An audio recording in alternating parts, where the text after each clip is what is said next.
Là, vous écoutons, Monsieur Subtil. Voilà, écoutez, je vous l'ai dit très rapidement, je crois que nous les avons tous. Donc, relativement au rapport 2201, Monsieur le Président, chers collègues, donc dans vos délibérations, vous proposez de faire signer obligatoirement des conventions entre les communes, les EPCI et la région. Ce schéma crée une lourdeur administrative inutile et prive les communes d'un lien direct avec notre institution, la région. Afin de pouvoir accompagner les commerces plus rapidement et éviter à terme le risque de priver certaines communes de ce dispositif, nous souhaitons amender celui-ci afin de retirer l'EPCI de ce circuit et de les laisser s'y additionner de manière facultative. Donc l'amendement, nous proposons que soit retirée la phrase suivante: une convention fixant les modalités d'intervention des parties prenantes est signée entre la commune, son EPCI et la région, qui serait remplacée par une convention fixant les modalités d'intervention des parties prenantes et signée entre la commune et la région.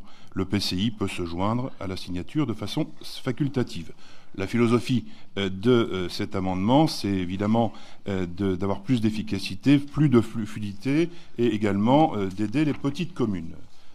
Deuxième amendement, je continue, Président ? Oui, allez-y. Donc, la volonté de l'Union européenne, dans une logique fédérale, pousse les États à calquer chaque jour un peu plus le modèle allemand. Or, par son histoire, la France n'a pas la même construction. Riche de 36 000 communes, cette dernière rayonne grâce à ses terroirs et son artisanat ancré dans la ruralité. Par votre dispositif, vous privez les territoires les plus ruraux de tout soutien et poussez un nouvel exode rural vers des bourgs-centres.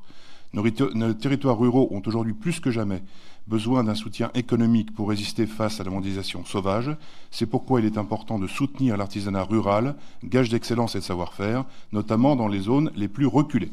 Pour ce faire, nous vous proposons de retirer votre exigence de seuil d'équipement intermédiaire pour pouvoir bénéficier des aides régionales. Cela permettra notamment de garantir l'équité entre les territoires.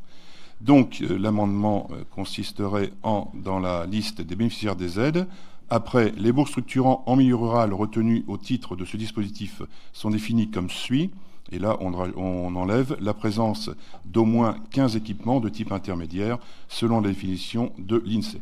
Je précise qu'en commission, et ce n'est pas nous qui avons évoqué le sujet, un de nos collègues de l'autre opposition a parlé de cette éventualité, et j'ai été très heureux, et c'est pour ça que je suis sûr qu'il votera l'amendement avec enthousiasme, d'entendre le vice-président Franck Leroy dire qu'il était d'accord avec ce principe. Merci.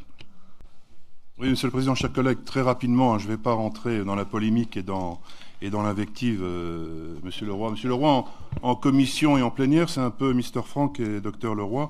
Mais enfin, en tout état de cause, lisez bien notre amendement, Monsieur le Vice-président. Il ne s'agit aucunement d'exclure l'EPCI ou les EPCI. Il est indiqué l'EPCI peut se joindre à la signature de façon facultative. Ce n'est aucunement une exclusion, si vous comprenez le français tel que nous l'écrivons.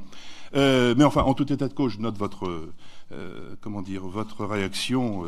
Et puis, je regrette un petit peu l'invective, je le reconnais. Quant au deuxième amendement, vous êtes d'accord sur le principe. J'ai du mal écouté, car je n'ai pas entendu que vous appeliez à le voter. Précisez pour l'Assemblée, s'il vous plaît, merci.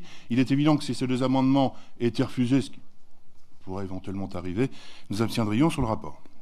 Car, encore une fois, le seul but de cet amendement, c'est d'améliorer et d'alléger le dispositif.